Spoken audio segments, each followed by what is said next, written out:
Vagué por más de 1 año y medio a través de muchas tierras nuevas para mí antes de alcanzar algo que pareciera destino. Durante la mayor parte de ese tiempo estuve tan fuera de mi mente que en estos momentos no puedo contarles, mis señores escribanos, todas las cosas que vi y que hice. Yo creo que si no hubiera sido por eso, todavía recordaría muchas palabras que aprendí en los lenguajes de esos lejanos lugares. Incluso se me hace difícil traer a mi memoria la ruta general que seguí. Sin embargo, todavía recuerdo unos cuantos paisajes y sucesos, tantos como los pocos volcanes de esas tierras del sur yacen todavía sobre sus suelos. Entré a grandes zancadas y con audacia en Cuautexcalan, la tierra de los peñascos del Águila, la nación en la que una vez había entrado con el ejército invasor. No hay duda de que si me hubiera anunciado como Mexicatl, nunca más hubiera salido de ella. Y estoy muy contento de no haber muerto en Texcala, porque la gente de allí tiene una idea religiosa tan simple como ridícula. Ellos creen que cuando un noble muere, vivirá otra vida gozosa en el mundo del más allá. Cuando cualquier plebeyo muere, vivirá otra vez una vida miserable. Los nobles muertos, hombres y mujeres, simplemente cambian sus cuerpos mundanos y regresan como nubes flotantes, o pájaros de radiantes plumajes, o joyas de un valor fabuloso. Los plebeyos que mueren regresan como sucios escarabajos, o comadrejas furtivas, o como mofetas apestosas. De todas maneras no morí en Texcala. Ni siquiera fui reconocido como uno de los odiados mexica. Aunque los texcaltecas siempre han sido nuestros enemigos, físicamente no son diferentes de nosotros los mexica. Ellos hablan el mismo lenguaje y me fue muy fácil imitar su acento para pasar como uno de ellos. La única cosa que me hizo un poco conspicuo en su tierra fue que yo era un hombre joven y saludable, lleno de vida y no mutilado. La batalla en la cual yo había formado parte había diezmado la población masculina entre las edades de la pubertad y la senectud. Sin embargo, todavía quedaba una nueva generación de jóvenes desarrollándose. Ellos crecieron aprendiendo un odio todavía más profundo hacia los mexica, jurando vengarse de nosotros, y cuando los españoles llegaron, ellos ya eran adultos, y ustedes saben en qué forma se vengaron. Sin embargo, en aquel tiempo de vagabundeo ocioso a través de Cuautexcalan, todo eso estaba en el futuro. El haber sido uno de los pocos adultos y un hombre apropiado no me causó ningún problema. Al contrario, fui muy bienvenido por las numerosas y seductoras viudas texcalteca, cuyas camas hacía mucho tiempo que estaban frías. De allí me dirigí hacia el sur, a la ciudad de Chololan, capital de los Tianú, y de hecho, la única concentración grande que quedaba de esos hombres de la tierra. Era evidente que los mixteca, como todos los llamaban, a excepción de ellos mismos, habían creado y mantenido una vez una cultura refinada y envidiable. Por ejemplo, en Chololan yo vi unos edificios de gran antigüedad, primorosamente adornados con mosaicos que parecían tejidos petrificados, y solo podían haber sido los modelos originales de los templos construidos supuestamente por los zapoteca en el hogar santo de Heliobán, de la gente nube. También hay una montaña en Chololan, que en aquellos días tenía en su cumbre un magnífico templo dedicado a Quetzalcóatl, un templo de lo más artísticamente embellecido, con tallas coloreadas de la serpiente emplumada. Sus españoles lo arrasaron, aunque aparentemente tomaron prestado algo de la santidad de ese lugar, pues he oído decir que han construido una iglesia cristiana en su lugar. Déjenme decirles, esa montaña no es tal. Es una pirámide de ladrillos cocidos al sol, hecha por los hombres, y tiene muchos más ladrillos que los pelos que tiene un hato de venados, cubiertos de cieno y hierbas desde tiempos antes de los tiempos. Nosotros creemos que es la pirámide más antigua de todas estas tierras. Sabemos que ha sido la más gigantesca que se ha construido. Puede ser que ahora se vea como cualquier otra montaña cubierta de árboles y de arbustos, y puede ser que sirva para exaltar y elevar su nueva iglesia. Pero no dejo de pensar que su Señor Dios debe de sentirse muy incómodo por haber usurpado esas alturas que fueron levantadas para el servicio de Quetzalcóatl y no para otro. La ciudad de Chololan estaba gobernada no por un hombre, sino por dos, con igual poder. Ellos eran llamados por Tlaquiach, el señor de lo que está encima, y Tlalchiac, el señor de lo que está abajo, significando que reinaban, por separado, sobre las cosas espirituales y materiales respectivamente. Me fue dicho que los dos hombres tenían diferencias con frecuencia, y que incluso llegaron a los golpes, pero en aquel entonces ellos estaban, por lo menos temporalmente, unidos en una enemistad contra Tlaxcala, la nación por la que acababa de pasar. Ya olvidé cuál era la pendencia, pero al poco tiempo de mi llegada a Chololan, había arribado también una comisión de 4 nobles texcalteca, mandados por su venerado orador, Xicotenca, para discutir y resolver la disputa. Los señores Tlalquiach y Tlalchiac rehusaron incluso dar audiencia a los enviados. En lugar de eso, ordenaron a los guardias de su palacio que los cogieran y los mutilaran, haciéndolos regresar a su tierra a punta de espada. Los 4 nobles tenían la piel de sus caras completamente desollada, y antes de que regresaran a Tlaxcala bamboleantes y gimiendo, sus cabezas parecían hechas de carne cruda con bolas de ojos, y sus rostros parecían colgajos pendiendo sobre sus pechos. Creo que todas las moscas de Chololan los siguieron por el camino del norte, fuera de la ciudad. Puesto que yo solo podía ver como resultado de ese ultraje una guerra, y como no quería que me llamaran a filas para pelear, también salí apresuradamente de Chololan y me dirigí hacia el este. Después de haber cruzado otra frontera invisible y ya estando en la nación totonaca, me detuve un día y una noche en una aldea, y desde la ventana de la posada podía ver al poderoso volcán llamado Citlaltépetl, estrella de la montaña. Estaba muy satisfecho de verlo desde esa respetable distancia, usando mi cristal de topacio.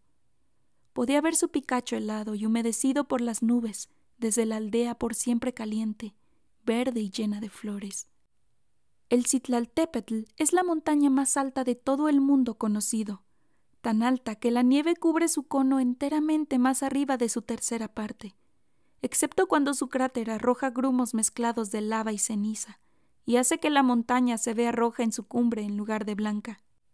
Me han dicho que este fue el primer punto visible que avistaron sus barcos desde alta mar.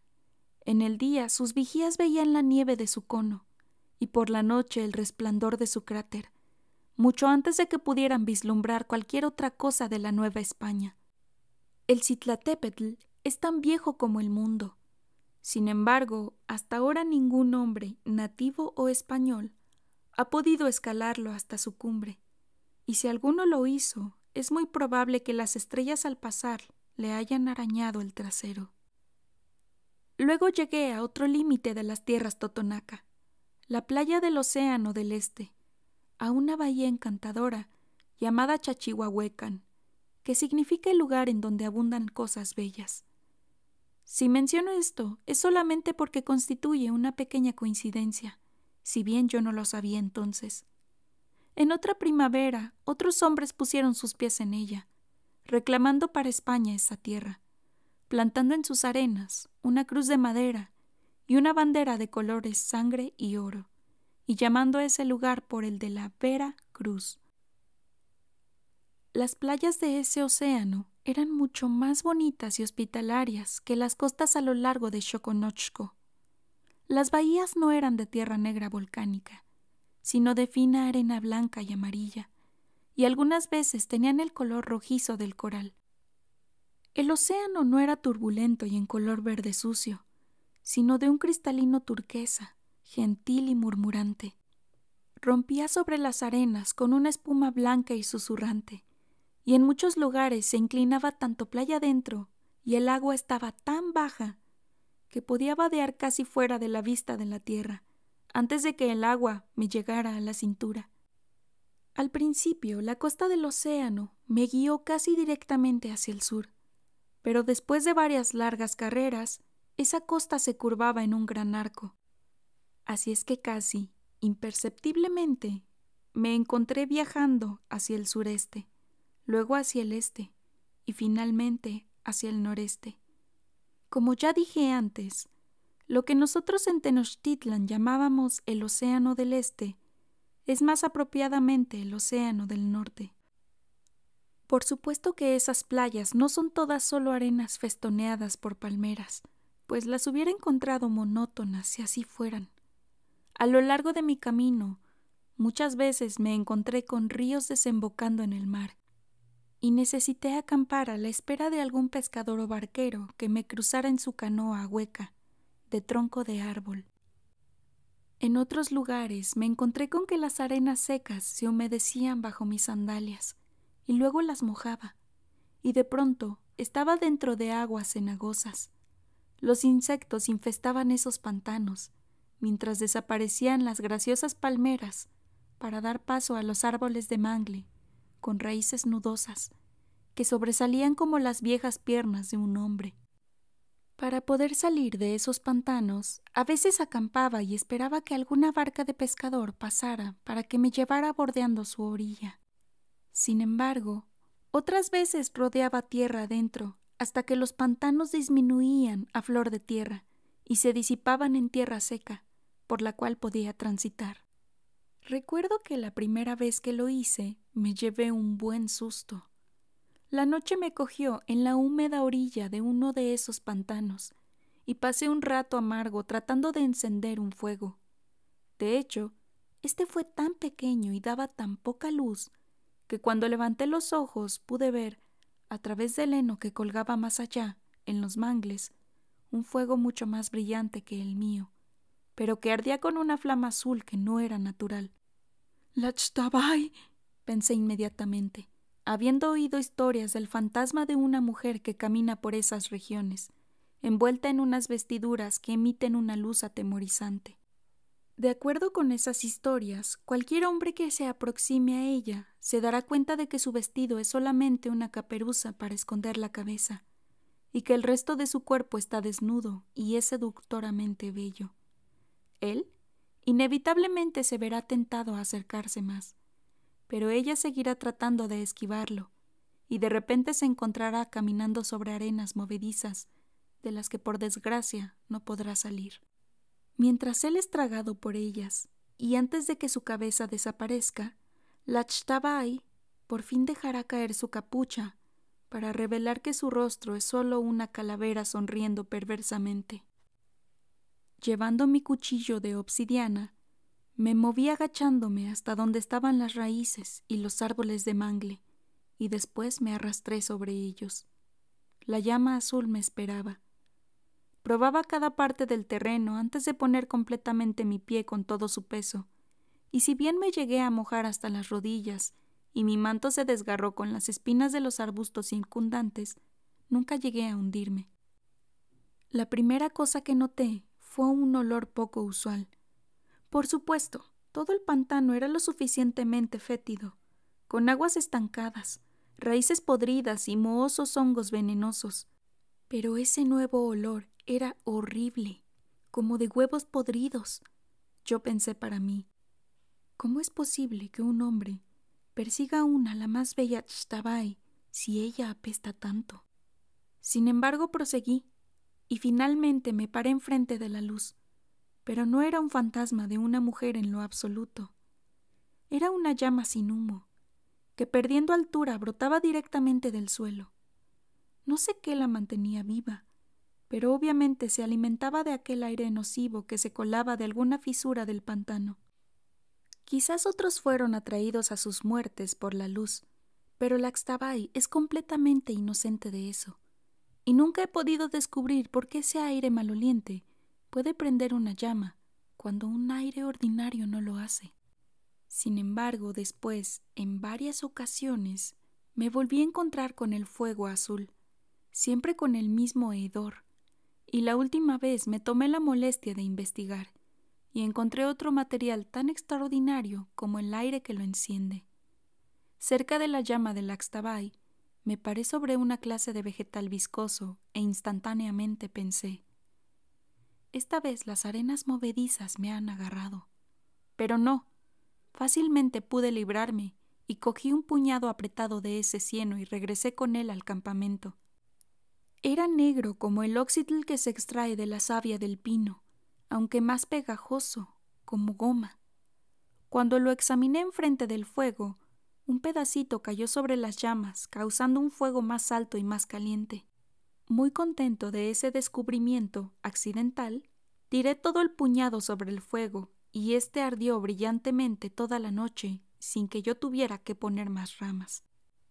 Desde entonces, cada vez que tenía que acampar cerca de un pantano, no me tomaba la molestia en juntar ramas secas.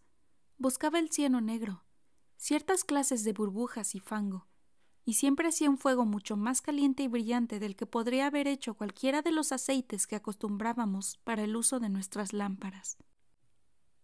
Para entonces estaba en las tierras de la gente que nosotros los mexica llamábamos indiscriminadamente los olmeca, simplemente porque ese pueblo era nuestro principal suministrador de oli. Por supuesto, sus gentes estaban divididas en varias naciones: Coatzacoalli, Coatlícamac, Cupilco y otras, pero toda esa gente era muy parecida. Muchos hombres iban inclinados bajo el peso de sus nombres, y las mujeres y los niños iban constantemente masticando. Es mejor que me explique. En los árboles originarios de esa nación hay dos clases que cuando su corteza se corta, gotea una savia que se solidifica hasta cierto grado. Un árbol produce el oli que nosotros usamos en su forma más líquida como goma de pegar y en su forma más dura en nuestras elásticas pelotas tlachtli. La otra clase de árbol produce una goma más suave de sabor dulce llamada tzictli. No tiene absolutamente ningún uso excepto ser mascada. No quiere decir comida. Nunca se traga. Cuando pierde su sabor o elasticidad se escupe y otro pedazo se pone en la boca y se masca y se masca. Solo las mujeres y los niños hacen eso. En los hombres se consideraría afeminado. Sin embargo, gracias a los dioses, ese hábito no ha sido introducido en ninguna otra parte, porque hace que las mujeres olmecas, que, por otro lado, son muy atractivas, se vean tan faltas de animación y tan bobas como la cara llena de bolas de un manatí eternamente rumiando las cañas de un río. Puede ser que los hombres no masquen tzictli, pero ellos tienen una costumbre igual de imbécil. En algún tiempo de su pasado, empezaron a usar distintivos para su nombre. En su pecho, un hombre colgaba un pendiente de cualquier material que pudiera conseguir. Cualquier cosa, desde una concha marina hasta oro, llevando su nombre en glifo para que cualquier persona que pasara lo leyera. Así, si un extranjero preguntaba algo, podría dirigirse a él por su nombre. Quizás era innecesario, pero en aquellos días el distintivo del nombre se usaba solamente para incrementar la cortesía. A través de los años, sin embargo, ese simple pendiente acabó siendo muy elaborado, ya que ahora se le agrega también el símbolo de la ocupación del que lo lleva. Un puño de plumas, por ejemplo, si él se dedica a ese comercio, y también indicación de su rango, si pertenece a la nobleza o los plebeyos. También distintivos adicionales con los glifos de los nombres de sus padres, abuelos y aún los más distantes antepasados, y chucherías de oro, plata o piedras preciosas como una ostentación de su riqueza. Y para aclarar cuál es su estado civil, enmarañados listones de colores para demostrar si es soltero, casado, viudo o padre de tantos hijos. Además, otra señal de sus proezas militares: varios discos llevando los glifos de las campañas en las cuales tomó parte. Puede traer muchas más de esas chucherías colgando de su cuello hasta las rodillas. Así hasta nuestros días, cada hombre olmeca se inclina y casi se esconde bajo la aglomeración de preciosos metales, joyas, plumas, listones, conchas y coral. Y así, ningún extranjero tiene que hacerle preguntas. Cada hombre lleva la respuesta a cualquier cosa que otro quiere saber de él o acerca de él. A pesar de esas excentricidades, no todos los olmecas son tontos que se dedican durante toda su vida a cortar la corteza de los árboles. Son también aclamados y con justicia por sus artes, antiguas y modernas. Esparcidas aquí y allá, a lo largo de las tierras costeras, están las antiguas ciudades desiertas de sus antepasados, y algunas de esas reliquias que quedan son sorprendentes. Particularmente me sentí impresionado con las tremendas estatuas talladas en basalto, ahora medio hundidas en la tierra y cubiertas de hierbas. Todo lo que se puede ver de ellas son sus cabezas. Presentan una expresión vívida de truculencia alerta, y todos sus cascos tienen una semejanza a las piezas de cuero protectoras para la cabeza de nuestros jugadores de Tlachtli, por lo que es posible que las tallas representen a los dioses que inventaron ese juego. Digo dioses y no hombres, porque cualquiera de estas cabezas, por no mencionar sus cuerpos enterrados que van más allá de toda imaginación, es tan inmensamente grande que puede caber en ella la casa de un ser humano. Hay allí también muchos frisos, columnas y cosas parecidas de piedra, incisos con figuras de hombres desnudos, algunos muy desnudos y muy machos, que parecen que están danzando, bebiendo o convulsionándose, por lo que yo presumo que los ancestros de los Olmeca eran gente muy alegre. También hay figuritas de jade con detalles preciosos y soberbiamente terminadas. Y allí también hay figuritas de jade con detalles preciosos y soberbiamente terminadas, aunque es muy difícil distinguir las antiguas de las modernas, ya que aún quedan muchos artesanos entre los Olmeca, quienes hacen trabajos increíbles en el tallado de piedras preciosas. En la tierra llamada Cupilco, en su ciudad capital Chicalaca, bellamente situada en un delgado y largo pedazo de tierra, con el océano azul pálido a un lado y con una laguna verde claro al otro lado, encontré un artesano llamado Tuxtem, cuya especialidad era hacer peces y pájaros pequeñitos, no más grandes que la falange de un dedo, y cada una de las infinitesimales plumas y escamas de esas criaturas estaban hechas alternativamente en oro y plata.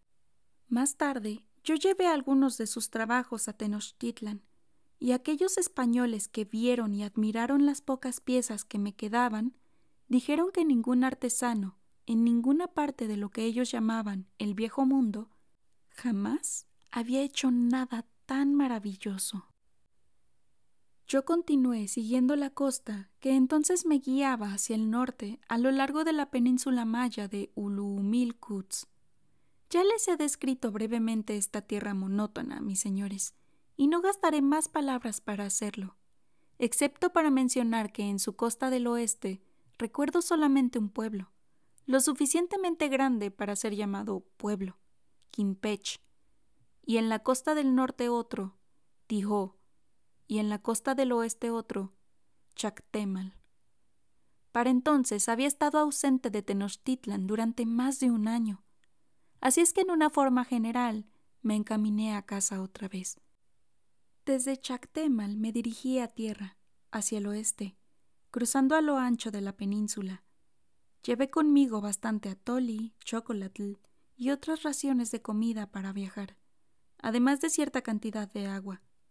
Como ya he dicho, es una tierra árida, con un clima maligno, y no tiene una estación de lluvia bien definida. Crucé esas tierras en lo que podía ser su mes de junio, que es el mes 18 del año maya, llamado Cumcú, trueno. No lo llamaban así porque trajera tormentas o por lo menos una llovizna, sino porque ese mes es tan seco que las tierras de por sí secas hacen el ruido de un trueno artificial, gimiendo y crujiendo, como si ellas se encogieran y se arrugaran. Quizás ese verano fue mucho más seco y caliente de lo usual, porque hice un extraño y valioso descubrimiento, según supe después. Un día llegué a un pequeño lago que parecía estar formado del cieno negro, que ya antes había encontrado en los pantanos de los Olmeca, y que había utilizado para prender los fuegos de mis campamentos. Tiré una piedra en el lago, pero ésta no se hundió. Rebotó en la superficie como si el lago hubiera sido de oli duro. Con mucho cuidado puse un pie en su negra superficie, y me encontré con que ésta sostenía perfectamente bien mi peso. Era chapopotli, un material parecido a una resina dura, pero negro, Derretido es usado para hacer que las antorchas ardan más brillantemente, para rellenar las grietas de los edificios, como un ingrediente en varias medicinas y como una pintura que no deja pasar el agua. Sin embargo, jamás había visto un lago lleno de eso. Me senté en su orilla para comer un poco, contemplando ese descubrimiento. Mientras estaba allí sentado, el calor del cumcú, que todavía estaba haciendo que el campo retumbara y estallara alrededor de mí, hizo que de pronto se resquebrajara el chapopotli del lago. Su superficie se abrió en todas direcciones, como si hubiera estado hecha de telaraña. Después, se separó en pedazos negros y dentados, que fueron arrojados a un lado, mientras que de su fondo sobresalían unas cosas largas, negro-parduzcas, que parecían ser las ramas y los brazos de un árbol, por mucho tiempo enterrado. Me felicité a mí mismo por no haberme aventurado en el lago, en el momento en que éste crujió, pues probablemente hubiera sido herido en su convulsión. Pero para cuando acabé de comer, todo estaba quieto otra vez. El lago ya no era liso. Estaba agrietado con un revoltijo de fragmentos lustrosamente negros. Sin embargo, no parecía que fuera otra vez a agitarse, y tenía mucha curiosidad acerca de los objetos que habían sido arrojados fuera de la superficie. Así es que cautelosamente volví a aventurarme por el lago, y cuando comprobé que no me hundía, caminé con cuidado a través de los pedazos y protuberancias agrietadas, y me encontré con que esas cosas eran huesos, aunque ya no estaban blancos, como generalmente lo están los huesos viejos, pues habían perdido su color durante el tiempo que estuvieron enterrados. Estos eran de un tamaño inconcebible, y entonces recordé que una vez nuestras tierras estuvieron habitadas por gigantes. Pero, aunque reconocí una costilla y un hueso de muslo allí, también me di cuenta de que no pertenecía a un gigante humano, sino a un animal monstruoso. Lo único que puedo suponer es que, mucho tiempo antes, el chapopotli debió de haber estado líquido, y que alguna criatura, sin fijarse, pisó dentro de él y fue atrapado y succionado hacia adentro. Después, a través de las gavillas de años, el líquido se solidificó a su presente consistencia. Luego encontré dos huesos mucho más grandes que los otros, por lo menos así lo pensé. Cada uno era tan largo como mi estatura y cilíndrico, pero en uno de sus extremos era tan ancho como mi muslo, y en su otro extremo terminaba en una punta áspera, tan ancha como mi dedo pulgar. Hubieran sido todavía más largos si no fuera porque habían crecido curvos en forma gradual, retorciéndose en su punta en una media espiral. Como los otros, estaban de un color negro parduzco por el capopotli, en el que habían estado enterrados. Estuve meditando por algún tiempo antes de ponerme en cuclillas y rascar su superficie con mi cuchillo, hasta encontrar su color natural, un blanco perla lustroso y suave. Esas cosas eran colmillos, unos colmillos inmensos, como los de un jabalí. Sin embargo, pensé para mí, que si ese animal atrapado había sido un jabalí, en verdad debió de ser de la era de los gigantes. Me levanté y consideré el asunto. Había visto pendientes, nariceras y otras chucherías similares talladas en colmillos de osos, de tiburones, de jabalíes, y eran vendidos por su peso al mismo precio del oro. Lo que me preguntaba era, ¿qué podría hacer un maestro escultor como el difunto Tlatli, con un material como el de esos colmillos? Como el país estaba escasamente habitado, cosa que no era sorprendente en vista de su destemplanza, tuve que andar hasta las tierras verdes y dulces de Cupilco antes de llegar a la aldea de una oscura tribu olmeca. Todos los hombres se dedicaban a sacar la goma de los árboles, pero entonces no era la estación de recolectar la savia, así es que estaban sentados sin trabajar. No necesité ofrecer demasiada paga para que 4 de los más fuertes trabajaran para mí como cargadores. aunque casi los perdí cuando se dieron cuenta de hacia dónde nos dirigíamos. El lago Negro, me dijeron, era al mismo tiempo sagrado y pavoroso, y un lugar al que se debía evitar. Así es que tuve que aumentar el precio prometido antes de seguir adelante. Cuando llegamos allí y les mostré los colmillos, se dieron prisa en sacarlos. 2 hombres para cada colmillo, y luego, a pesar de lo pesados que eran, corrieron alejándose lo más rápido posible. Los guié a través de Cupilco y hacia la orilla del océano a lo largo de esa franja de tierra, hacia la ciudad capital de Xicalánca, para llegar al taller del maestro Tuxtem. Él miró sorprendido y no muy complacido cuando mis cargadores se acercaron bamboleándose bajo el peso de lo que parecían ser unos troncos. «No soy tallador de madera», dijo él inmediatamente. Pero yo le expliqué lo que creía que eran, cómo los había encontrado y cuán raros debían de ser. Él tocó el lugar que yo había raspado, y su mano, que primero se detuvo expectante, lo acarició después, y en sus ojos surgió un brillo. Despedí a los cansados cargadores, dándoles las gracias y pagándoles un poco más. Entonces le dije al artista Tuxtem qué quería que él hiciera con mi descubrimiento. «Quiero algunas tallas para vender en Tenochtitlan. Usted puede cortar los colmillos ajustándolos a sus conveniencias. De las partes más largas, quizás pueda hacer figuritas talladas de los dioses y diosas mexica. De las piezas más chicas, quizá pueda hacer tubos para poquietl, peines, dagas ornamentales. Aún de los fragmentos más pequeñitos, puede hacer pendientes y cosas parecidas. Pero lo dejo a su gusto, maestro Tuxtem, a su juicio artístico. De todos los materiales con que he trabajado en mi vida, dijo solemnemente, este es único. Me proporciona una oportunidad y un desafío que seguramente nunca volveré a tener. Antes de sacar la más pequeña muestra con que experimentar, pensaré larga y profundamente qué aperos y qué sustancias debo utilizar para darles el pulido final. Hizo una pausa y luego dijo casi desafiante, es mejor que le diga lo siguiente. De mí y de mi trabajo simplemente demando lo mejor. Este no será un trabajo de un día, joven señor Ojo Amarillo, ni de un mes.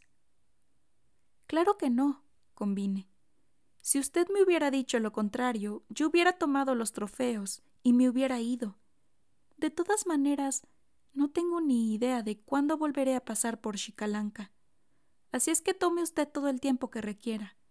Ahora, en cuanto a su paga, sin duda soy un tonto por decir esto, pero estimo que el mayor precio que se me pueda pagar es la promesa de que usted dará a conocer que las piezas fueron esculpidas por mí y dirá mi nombre.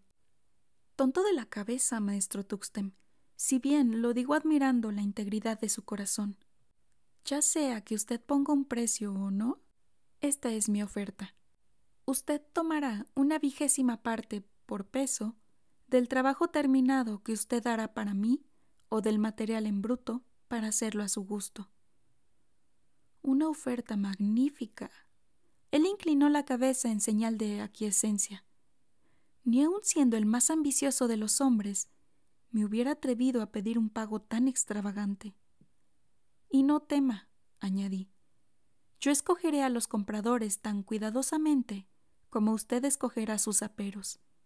Solamente serán personas capaces de comprender el valor de estas cosas, y a cada una de ellas se les dirá: esta pieza fue hecha por el maestro Tuxtem de Xicalánca. Si en la península de Ulumilcuts el tiempo había sido seco, en Cupilco era la temporada de lluvias, una temporada muy molesta para viajar en estas tierras calientes, en donde casi todo era selva desparramándose. Así es que me dirigí de nuevo hacia las playas abiertas, caminando hacia el oeste, hasta que llegué al pueblo de Coatzacoalcos, al que ustedes ahora llaman Espíritu Santo, y en donde terminan las rutas comerciales del norte al sur, a través del angosto istmo de Tecuantepec.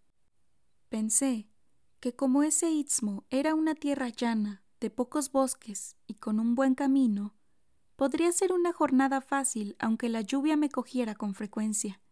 Y también que al otro lado del istmo había una posada hospitalaria, en donde estaba mi adorable Giebelé de la gente nube, y en donde podría tener un agradable descanso antes de continuar hacia Tenochtitlan. Así es que de Coatzacoalcos me desvié hacia el sur. Algunas veces caminé en compañía de caravanas de Pochteca o con mercaderes individuales, y pasamos a muchos otros yendo en dirección contraria. Pero un día en que iba viajando solo por un camino solitario, cuando llegué a su cumbre, vi a 4 hombres sentados debajo de un árbol al otro lado. Estaban andrajosos y parecían bestiales. Lentamente y con expectación, se levantaron cuando yo me aproximé. Recordé a los bandidos con los cuales nos habíamos encontrado antes, y puse mi mano sobre mi cuchillo de obsidiana que traía en la banda de mi taparrabo. No podía hacer otra cosa más que caminar y tener la esperanza de pasar con un simple intercambio de saludos. Sin embargo, aquellos 4 hombres no pretendieron invitarme a compartir su comida, o pedir compartir mis raciones, o siquiera hablar. Solamente cayeron sobre mí.